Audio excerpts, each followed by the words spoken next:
श्री कृष्ण लीला के चिंतन में श्री कृष्ण के मृत भक्षण लीला तथा मां यशोदा का पुनः उनके मुख में असंख्य विश्व ब्रह्मांडों को देखना। स्वर्ण कलशी से अंजल भर जल लेकर जननी यशोदा ने श्री कृष्ण चंद्र के चोर्ण कुंतल मंडित सिर पर बिखेर दिया। वारी धारा भाल नेत्र कपोल स्कंद एवं उदर का अभिषेक करते हुए चरणों को सिक्त करने लगी। श्री कृष्ण चंद्र का स्नान हो गया। एक दिन था, ये श्री कृष्ण चंद्र ही तो थे रसातल निमग्न धरा का उद्धार करने गए थे। उद्धार कर लौट रहे थे।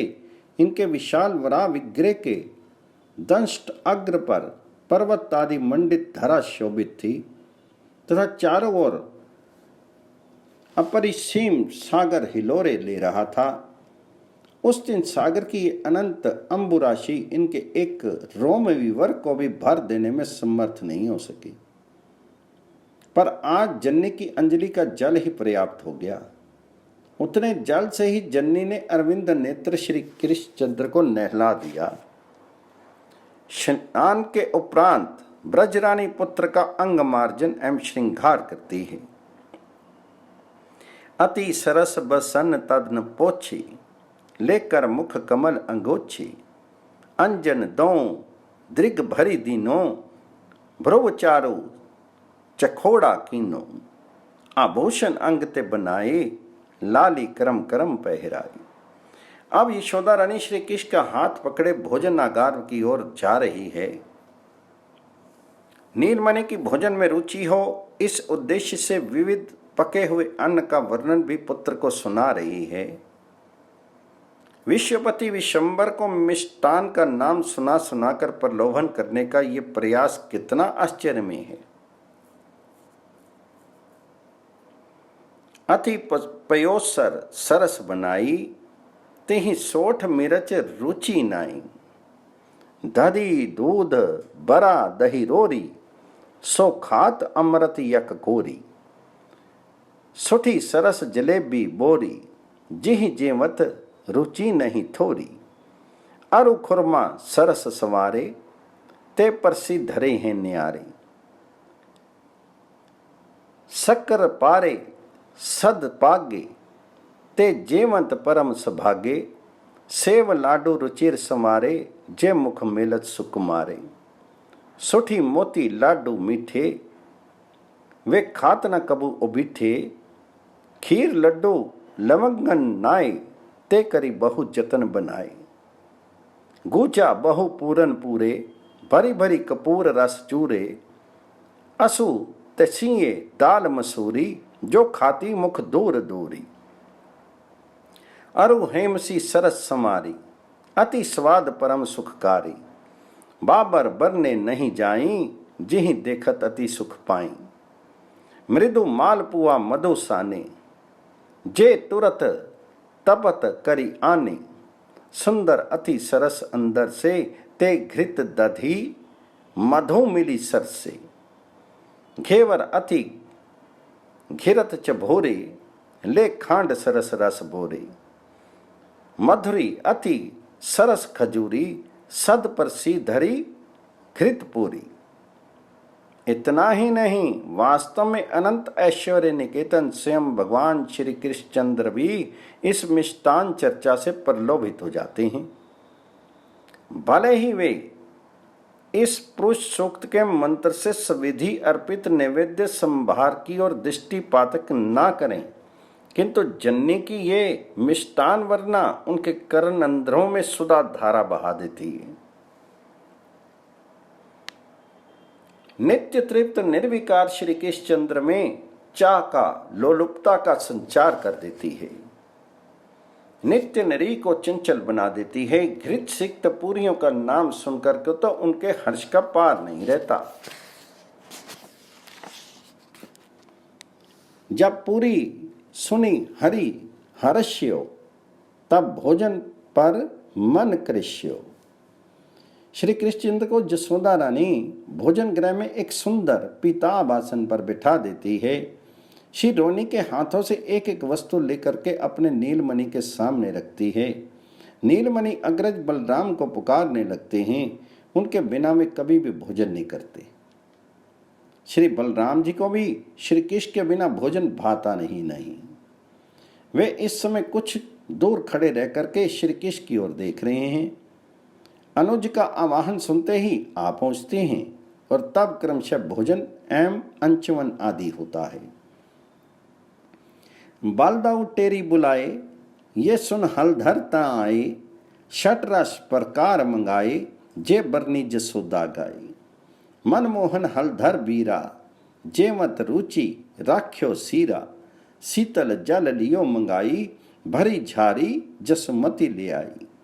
अंचवत तब नैन जुड़ाने, दो हर्षी हर्षी मुस्काने, हंसी जन्नी चरु भराए, तब कछु कछु मुख पखराए, तब बीरी तनक मुख नायो, अति लाल अधर है आयो, छवि सूरदास बलिहारी, मांगत कछु जूठन थारी। अब श्री कृष्णचंद्र बार खेलने जा रहे हैं। अकेले नहीं, अग्रज एवं श्रीदाम, सुदाम, वसुदाम आदि सखाओं के साथ। बाहर ना जाने का प्रतिबंध तो ब्रजेश्वर ने प्रबोधनी के दिन ही हटा दिया था। उस दिन तो श्री कृष्णचंद्र परम स्वच्छंद होकर विचरते हैं, किंतु नंद दंपति के वात्सल्य परिभावित चित्त में अकारण ही पुनः अनिष्ट आशंका की छाया उदय हुई और दोनों ने ये परामर्श किया, रामकृष्ण दोनों के लिए ही एकाकी विचरण करना उचित नहीं, अतः खेल के संगी मित्रों के साथ सेवा कार्य में कुशल बार परिचरों की व्यवस्था करनी चाहिए। ब्रजेश्वर के संकेत मात्र का विलंब था। फिर तो ब्रजपुर के प्रमुख गोप अपने अपने पुत्रों को प्रतिदिन श्री कृष्णचंद्र के समीप भेजने लगे। गोप बालक तो पहले ही आते ही थे। सम्मेलन समारोह के दिन ही इन बालकों का श्री कृष्णचंद्र से गठबंधन हो चुका था, पर अब तो उन्हें ब्रजेश्वर की ओर से एवं पिताओं की ओर से विशेष प्रोत्साहन प्राप्त हो रहा है। अब उन्हें ये आशंका नहीं कि खेलने के बीच से भी कभी घर के अभिभावक हमें उठा ले जाएंगे। उनके उल्लास की सीमा नहीं। प्रतिदिन नवीन उमंगे लेकर वे बालक श्री कृष्ण के समीप आते हैं। आज भी उनका उत्साह देखने योग्य ही है। उनसे आवृत होकर बलराम के नायकत्व में श्री कृष्ण आनंद कोलाहल करते हुए नंद उद्यान में प्रवेश कर रहे हैं। उद्यान के सौम्य सरोवर तट पर ये सखा गोष्ठी जा पहुंचती है। गोप बालक अलग अलग प्रचुर परिमाण में धूरी एकत्र करते हैं। श्री कृष्ण भी अपनी छोटी सी अंजलि भर भर कर धूरी स्तूप निर्माण करते हैं। फिर उस स्तूप को यथा योग्य बिखेर करके प्राचीर, पुर, ग्रह आदि की रचना करते हैं। श्री दाम ने भी श्री कृष्ण का अनुकरण करते हुए वैसे ही सुंदर प्राचीर, उतना ही बड़ा पुर, उतने ही ऊंचे ग्रह बनाए और विजय उल्लास में भर करके वह श्री कृष्णचंद्र की ओर देखने लगा।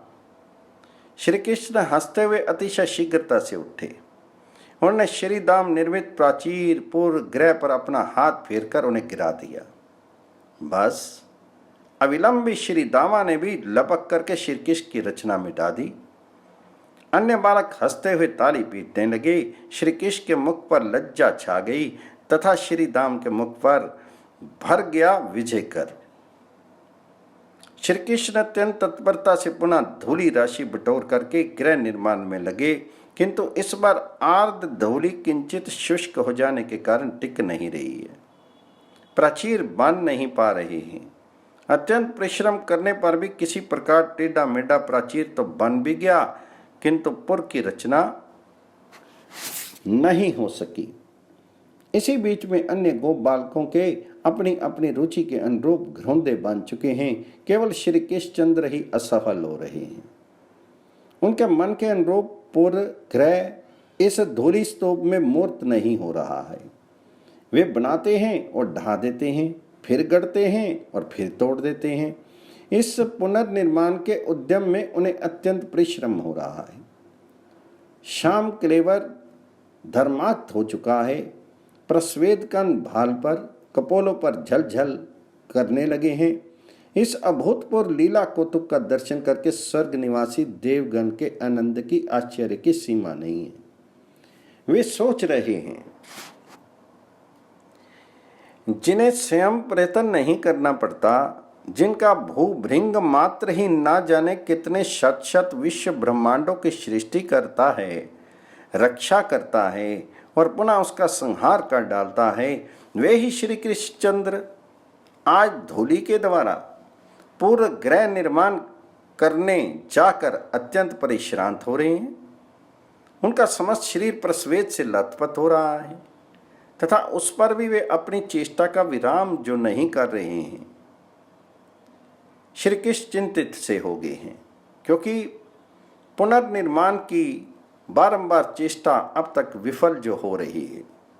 अन्य गोप बालक हंस जो रहे हैं, इसलिए अब अपनी लज्जा का निवारण करने के लिए इस प्रसंग को बदलने के उद्देश्य से उन्होंने एक नवीन युक्ति की अवतारणा की।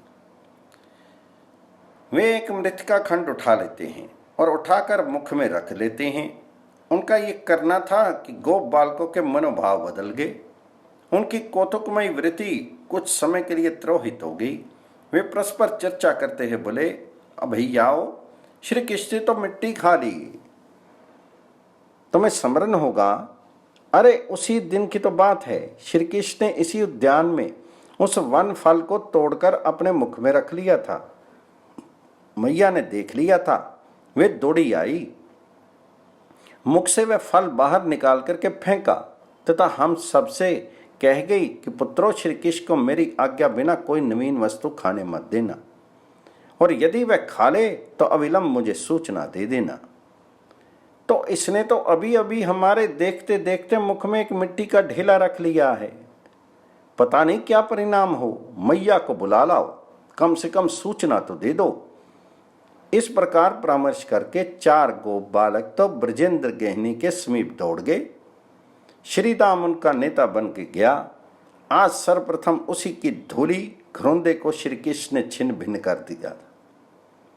उसी समय श्री कृष्ण का उससे किंचित विवाद भी हो चुका था, इसलिए वह दौड़ा गया। इधर अग्रज बलराम ने जाकर श्री कृष्ण के हाथ पकड़ लिए। संपुटित अधरों के अंतराल में अभी भी वह मृतिका खंड है। ये श्री बलराम को अनुभव हो रहा था, इसी से वे उसे उगल देने का आग्रह करने लगे। किंतु श्री कृष्णचंद्र ने आज अग्रज की भी उपेक्षा कर दी। नेत्रों में रोष भर करके श्री बलराम ने धमकाया भी, पर वे तो आज उस मिट्टी को उद्ध्वस्त करने पर तुले हुए हैं। मानो विश्व निवास श्री कृष्णचंद्र को अपने में अवस्थित प्राणी समुदाय की स्मृति हो आई हो। अपने उदर में अवस्थित निज जनों के परम प्रिय मनोरथ की उन्हें सुधि हो आई हो।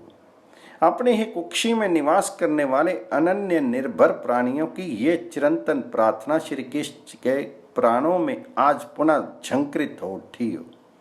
मेरे नाथ, तुम्हारे चरणारविंद का मकरंद पान करके भी एक अभिलाषा और अविशिष्ट रही है, वह ये कि प्रभु इस ब्रजपुर की गो खुर छुरित रज का, इन ब्रज सुंदरियों की चरण रज का एक कण कदाचित हमें भी प्राप्त हो जाए। ओ ब्रजपुर के नीले आकाश में उड़ती हुई रज का दर्शन करके सुरेंद्र सुरवृंद के प्राण उत्कंठित हो जाते हैं कि एक बार किसी एक रज कनिका से हमारे मस्तक का अभिषेक हो जाए। असत पुरुषों के लिए तो ये सर्था अलभ्य है। स्वप्न में भी इस रज की छाया तक उनके मन में उदय नहीं हो सकती। दया में हे करुण अर्णव, सनक सनंदन आदि महान योगीश्वरों की भी निरंतर परम ध्येय वस्तु, उसके ध्यान में नित्य विराजित इस गो रज का, गोप सुंदरियों की पाद रज का स्पर्श एक बार हमें भी मिल जाए। मानो इस प्रार्थना ने ही इस समय श्री कृष्णचंद्र के कृपा सागर को तरंगित कर दिया हो। इस परम पवित्र शुभ अभिलाषा से ही करना समुद्र लहराने लगा हो। दया सागर की एक कृपाल हरि ही उस मृतिका खंड को बहा लाई हो। लाकर श्री कृष्णचंद्र के हस्त कमलों पर रख गई हो और वे उन्हीं अंतर्वर्ती आश्रित जनों का मनोरथ पूर्ण करने के लिए ही किंचित रजकन खा गई हों।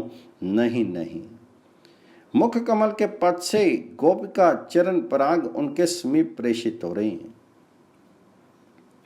कुछ भी कारण हो, अनुज को अपनी अवज्ञा करते देखकर श्री बलराम भी रोष में भर गए, पर वश नहीं चलता था। करें तो क्या करें? मंद मंद मुस्कान से समन्वित संपुटित तद्रों को वे जब खोलने जाते तो श्री कृष्ण उनका हाथ पकड़ लेते और बलराम भी हाथ छुड़ा नहीं पाते। पता नहीं बलराम का बल भी आज क्या हो गया। अतः वे भी कुपित होकर जननी के आने की प्रतीक्षा करने लगे। इधर गोप बालक भी जा ही पहुंचे। ब्रजरानी अपने नीलमणि का परिधान वस्त्र सहेज रही है। जाते ही परिशोध की भावना से स्फुरित धर हुआ श्री दाम व्यंग भरे सर में बोल उठा, मोह देखत जसुमती तेरे ठोटा अब ही माटी खाई। बस ब्रजरानी सुनते ही उठ खड़ी हुई। आज प्रथम बार पुत्र के प्रति जननी के नेत्रों में किंचित रोष का संचार हो जाता है। वे सोच रही हैं, अरे नीलमणि तो मिट्टी खाना सीख गया। नहीं नहीं, अभी तुरंत शासन करना अनिवार्य है, जिससे मूल में ही ऐसे दोष की जड़ नष्ट हो जाए। मिट्टी खाने वाले शिशुओं को तो अनेक रोग हो जाते हैं। मिट्टी खाकर नीलमणि यदि रुग्ण हो गया तो अविलंब ब्रज महिषी उद्यान में जा पहुंचती है। मल्लिका लता की एक छोटी सी डाली शीघ्रता से तोड़कर हाथ में ले लेती है तथा दूसरे हाथ से श्री कृष्ण की भुजा पकड़ लेती है। ब्रज रानी की मुख मुद्रा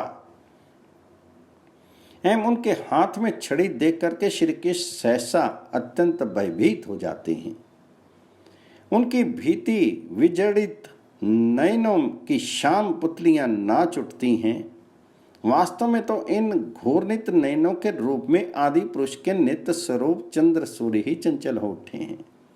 सूर्य चंद्र को संभ्रम युक्त चिंता हो रही है। वे सोच रहे हैं, ओह हमने दर्शन किए हैं, हम साक्षी हैं, प्रभु श्री कृष्णचंद्र ने मृद भक्षण किया अवश्य है, पर देखें जननी के समक्ष वे क्या कहते हैं। इस चिंता से ही चंद्र सूर्य भ्रमित हो रहे हैं। श्री कृष्ण हितकांक्षी यशोदा रानी भर्त्सना के स्वर में बोली, अरे चंचल, तूने ये क्या अनुचित चेष्टा की है? श्री कृष्ण ने अत्यंत सावधान पर अतिशय कातर स्वर में उत्तर दिया, मैया मैंने तो कुछ नहीं किया है। जननी ने इस बार किंचित व्यंग भरी वाणी में कहा, अजी आपने मिट्टी खाई है? श्री कृष्ण सरथा तरापूर्ण स्वर में बोल उठे, ये कौन कहता है माता? क्यों, सभी तुम्हारे साथी जो कह रहे हैं। श्री कृष्ण कहने लगे, मैया मैंने तो मिट्टी नहीं खाई है, ये सभी मिथ्यावादी हैं। माता कहने लगी, और तेरा अग्रज बलराम जो कह रहा है सो इसका तेरे पास क्या उत्तर है? तो श्री कृष्ण कहने लगे, यदि मेरा विश्वास तो नहीं करती, इन्हें ही सत्यवादी मानती है, तो मेरा मुख तो तेरे सामने ही है ही, तो स्वयं देख ले। अच्छी बात है, यदि ऐसी ही बात है तो अपना मुंह खोल, मैं देख लेती हूं। ये कहकर जननी यशोदा श्री कृष्णचंद्र के मुख की परीक्षा करने चली। अनंत ब्रह्मांड पति श्री कृष्णचंद्र ने भी जननी की आज्ञा का पालन करते हुए किंचन मात्र भी विलंब नहीं करके अपना संपूर्ण मुख खोल दिया तथा भयभीत विस्फारित नेत्रों से जननी की ओर देखते रही। ब्रज महिषी ने अपने वाम हस्त पर श्री कृष्णचंद्र का चिबुक रखा तथा दक्षिण हस्त को समुन्नत ललाट पर रख करके उनके सिर को पीछे की ओर झुका दिया। फिर मुख गहवर के अंतराल में देखने लगी। दंत पार्श्व में, जिहा के अधोभाग में, जिहा के मूल देश में क्रमशः मृतक का चिन्ह ढूंढने लगी। इसी समय स्वयं भगवान ब्रजेंद्र नंदन श्री कृष्णचंद्र की अघट घटना पटियसी योग माया शक्ति के लिए अपने स्वामी की सेवा का एक परम उपयुक्त अवसर उपस्थित हो गया। श्री कृष्णचंद्र में नित्य प्रतिष्ठित रहकर योग माया लीला रस विस्तार की अघट घटन के द्वारा लीला क्रम समाधान की सेवा करती है। वे सोच रही है, जननी कुपित है, यदि जिहा के मूल में मृत का भक्षण का अविशिष्ट चिन्ह इन्होंने देख लिया तो कोप और बढ़ेगा, किंतु वर्तमान लीला क्रम में इससे अधिक कोप के लिए स्थान है नहीं। अतः विस्मय रस में जननी को निमग्न करके इनके कोप को प्रशमित करते हुए भावांतर उपस्थित कर देना तो मेरी प्रथम सेवा है। साथ ही बाल्य लीला समत श्री कृष्णचंद्र के मुख कमल से निसृत वाणी की, मैया मैंने मिट्टी नहीं खाई है, इस उक्ति की परम सत्यता को प्रत्यक्ष कर देना ये द्वितीय है। अनुषंगिक सेवा भी मुझे अभी अभी तुरंत कर देनी है, इसलिए इससे पूर्व कि जननी जिहा मूल की ओर दृष्टिपात करे, अविलंब योग माया शक्ति श्री कृष्ण के श्याम शरीर में प्रविष्ट हो जाती है। पुत्र के मुख में मृतिका चिन्ह ढूंढने वाली जननी को उस मुख गहर में ही अनंत मृन्मयी पृथ्वियों से विभूषित असंख्य विश्व ब्रह्मांडों के दर्शन करा देती है। योग माया सेवा का थाल सजा रही है और सोच रही है, श्री कृष्ण जननी तुम अपने नीलमणि में एक रज कण चिन्ह देखने आई हो। अच्छा लो देखो, आज रज कण ही नहीं, निखल रजोमयी सृष्टि यहां पहले से ही वर्तमान है। ब्रजरानी, बाहर की वस्तु को मुख में लेने का, उद्रस्त करने का नाम भक्षण है। तुम प्रत्यक्ष देख लो, तुम्हारे पुत्र के मुख से उदर से बाहर कोई वस्तु है क्या? ऐसी कोई भी वस्तु तुम्हें बाहर दिखती है क्या जिसे तुम्हारा पुत्र नवीन क्रम से उद्रस्त कर ले, खा ले? जिस मृतिका खंड के भक्षण करने का, उद्रस्त करने का आरोप तुम्हारे नीलमणि पर है, क्या वह मृतिका खंड पहले से ही नीलमणि के मुख में, उदर में वर्तमान नहीं है? फिर मैया, मैंने मिट्टी नहीं खाई है, तुम्हारे नीलमणि का ये कथन परम सत्य है या नहीं? नीलमणि ने मिट्टी खाई है, एक मृतिका खंड उद्रस्त कर लिया है, ये प्रचार मिथ्या है या नहीं? इस प्रकार क्षण भर भी नहीं लगा और योग माया ने यशोदा रानी के परम स्निग्ध ऐश्वर्य आदि से सरथा शून्य वात्सल्य रस प्रवाह के सामने अवश्य प्रवाह को और भी वेगान्वित करने के उद्देश्य से अपने वैभव की एक पर्वतमाला खड़ी कर दी। ब्रजरानी ने मुख परीक्षण के लिए मृतिका चिन्ह का अनुसंधान पाने के लिए तालु मूल की ओर ताका ही था कि दृश्य बदला एवं अपने नीलमणि के मुख विवर में जननी क्रमशः देखने लगी। ओह, सामने लक्ष्य योजन उत्तुंग स्वर्ण में सुमेरु पर्वत है, मानो भूमंडल पदम की ये कर्णिका हो, ऐसे इसकी शोभा है। मेरु के आधारभूत हुए मंदर, मेरु मंदर, सुपार्श, कुमद, चार गिरिराज चार दिशाओं में शोभित हैं। मंदर की गोद से अरुणोदा प्रवाहित हो रही है। मेरु मंदिर के श्रृंग से जम्बू नदी प्रसारित हो रही है। जम्बू तट पर राशि राशि जाम्बू नंद स्वर्ण बिखरा पड़ा है। सुपार्श पर एक विशाल कदम है। कदम के कोटरों में 5 मधु धाराएं निकल रही हैं।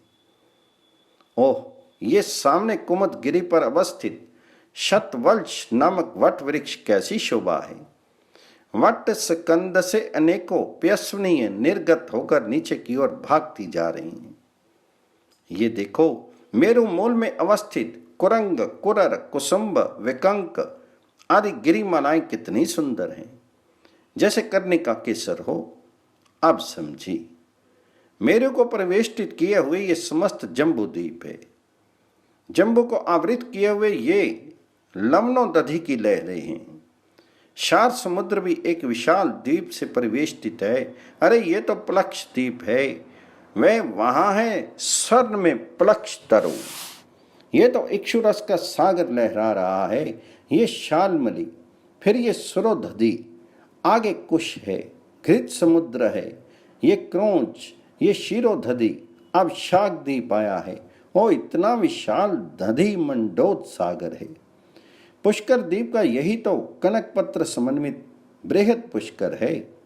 ये रहा मिष्टोदक समुद्र, मानसोतर अचल, लोकालोक, लोकालोक के ऊपर चारों दिशाएं। ये है ऋषभ, पुष्कर चूड़, वामन, अपराजित, चार द्विरदपति। अरे क्या ही आश्चर्य है। वायु, अग्नि, चंद्र, तारक, सन्निवेशित, अतल, वितल, सुतल, तलातल, महातल, रसातल, पाताल समन्वित भूरलोक देख चुकी, फिर भूवरलोक भी देख चुकी, अब और भी स्वरलोक देख रही हूं। निश्चय गंधर्व, सिद्ध, किन्नर, चारण, विद्याधर, मुनि गण मंडित, ये स्वर्ग ही तो मेरे नेत्रों के समक्ष है। ओ जल है, तेज है, वायु है, आकाश है, इंद्रियां हैं, मन है, पांच तन मात्राएं हैं, अहंकार है, मह तत्व है, तम है, रज है, सत्व है, प्रत्येक की अधिष्ठात्री देवता भी है। जीव, काल, स्वभाव, कर्म एवं कर्म संस्कार वंश विचित्र नाना देश समन्वित चार अचर संपूर्ण जगत विद्यमान है। ये कालंदी प्रवाहित हो रही है।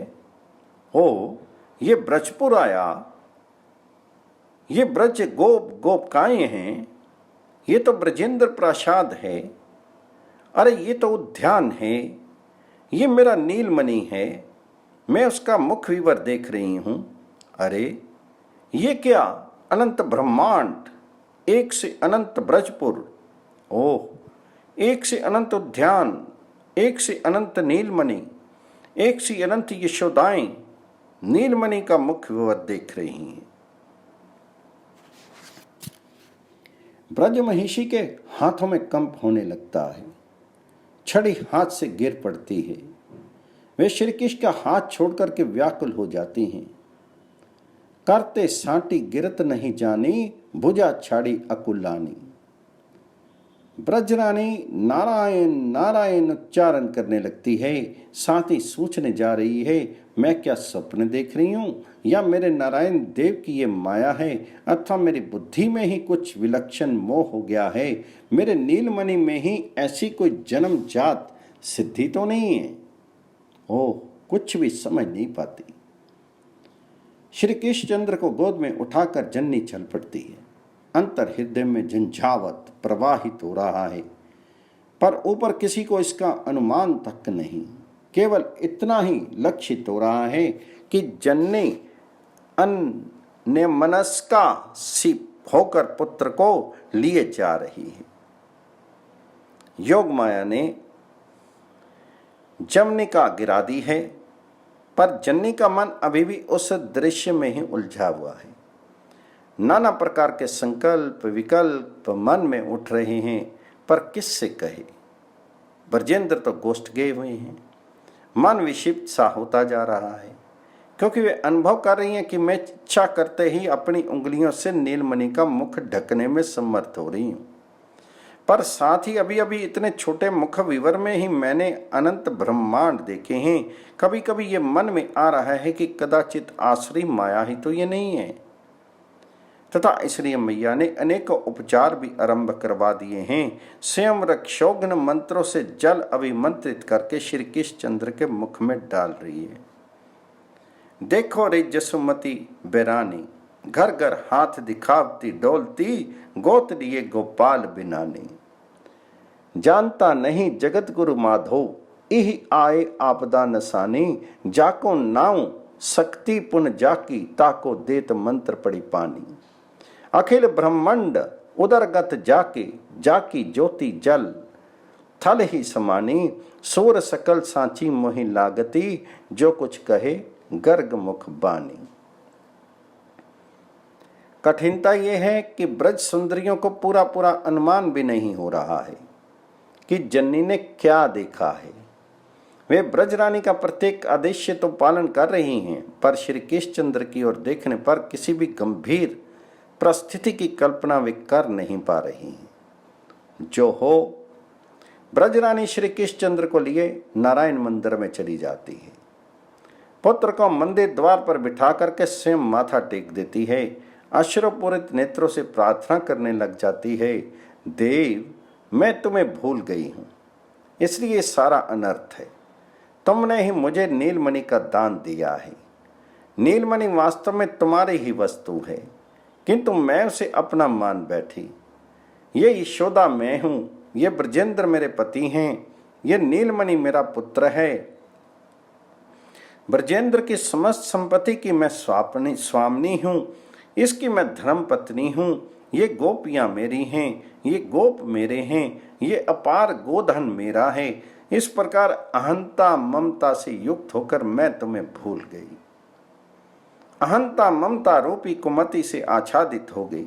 नाथ, तुम्हारी माया से मोहित होने पर भी ऐसी कुमति घेर लेती है, इसलिए हे मायापति, तुम ही मेरे शरण्य हो। नीलमणि की रक्षा तुम ही करना। इस प्रार्थना के समाप्त होते न होते श्री कृष्णचंद्र के बंदूक सदृश अधरों पर मंद मुस्कान छा जाती है। उस मुस्कान के अंतराल से पुत्र स्नेहमयी वैष्णी माया का प्रादुर्भाव होता है। वे अपने अंचल की ब्यार से ब्रज महिषी का अश्रु मार्जन करती है। योग माया ने अपने वैभव का तो कभी का छिपा लिया था, रूपांतरित होने से पूर्व वे ब्रजरानी के स्मृति पट पर अंकित इस विश्व दर्शन के संस्मरण को भी पहुंच डालती है। ब्रजेंद्र गहने को इस विचित्र घटना की सरता विस्मृति हो जाती है। उनकी वात्सल्य धारा के सामने आया हुआ ऐश्वर्य पर्वत सहसा विलुप्त हो जाता है। वात्सल्य प्यसनी सागर बन जाती है, उसमें लहरें उठने लगती हैं। एक लहरी श्री कृष्णचंद्र को उठा करके जन्नी की गोद में रख देती है और दूसरी के प्रवाह में ब्रज महिषी श्री कृष्णचंद्र को लिए बह जाती है। इस घटना के अनंतर आज ब्रजरानी का श्री कृष्णचंद्र के प्रति और श्री कृष्ण का जन्नी के प्रति इतना अधिक आकर्षण बढ़ गया है कि ब्रज सुंदरियां चिंता करने लगती हैं, कहीं यशोदा रानी पगली तो नहीं होती जा रही है। स्वयं रोहिणी एवं ब्रजेंद्र भी किंचित शंकित हो उठते हैं। अतिशय आश्चर्य की बात यह हुई है कि ब्रजरानी के एक चिर रक्षित नियम में भी आज व्यतिक्रम हो गया। उनकी यह दिनचर्या थी कि विजेंद्र की नारायण पूजा का उपचार वे स्वयं अपने हाथों एकत्र करती, किंतु आज इस कार्य की भी उन्हें विस्मृति हो गई। तब से निरंतर एकमात्र पुत्र का ही लाड लड़ाती रही है। श्री कृष्णचंद्र से भी गोप सखाओं ने अत्यंत आग्रह किया कि खेलने चलो, पर वे भी आज जन्नी की गोद छोड़कर कहीं नहीं गए। कब दिन समाप्त हुआ, कब संध्या हुई, कब रात्रि आई, ये भी जन्नी ने नहीं जाना। रोहिणी अग्रज एवं श्री कृष्णचंद्र के अतिरिक्त वह किसी और की पहचान भी नहीं पाती थी। अब दूसरे दिन जब उषा ब्रजपुर के वन प्रांतर पर अपने कोश का समस्त सौंदर्य बिखेर दे रही है, उस समय यशोदा रानी प्रकृतिस्थ हुई है। भाव समाधि से जाग करके श्री कृष्ण को जगा रही है। जाकी ये गोपाल लाल, आनंद निधि नंद बाल, जसुमति कहे बार बार, भोर भयो प्यारे, नैन कमल दल विशाल, प्रीति बाबिका मराल, मदन ललित बदन ऊपर कोटि बारी डार। उगत अरुण विगत सरवरी, संसाक किरणहीन, दीपक सुमलीन, छीन दुति समूह तारे, मनो ज्ञान घन प्रकाश, बीते सब भव विलास, आस त्रास तिमर तोष तरनी तेज जारे। बोलत खग निकर मुखर, मधुर होई प्रीति सुनो, परम प्राण जीवन धन मेरे तुम बारे। मनो वेद बंदीजन सूत वृंद मागध गण, विरद बदत जय जय जय जेती कटे भारी। विकसत कमलावली चले प्रपुंज चंचरीक। गुंजत कल कोमल धुनि त्यागी कंज न्यारी। मानो बैराग पाई सकल शोक ग्रह बिहाई। प्रेम मत फिरत भृत्य गुणत गुण तिहारे।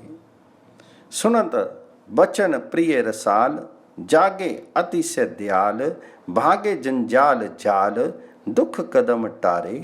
त्यागे ब्रह्म फंद द्वंद निरखी के मुखार विंद। सूरदास अति आनंद मेटे मद भारे। श्री कृष्ण कन्हैया लाल की जय। नंद के गोपाल की जय।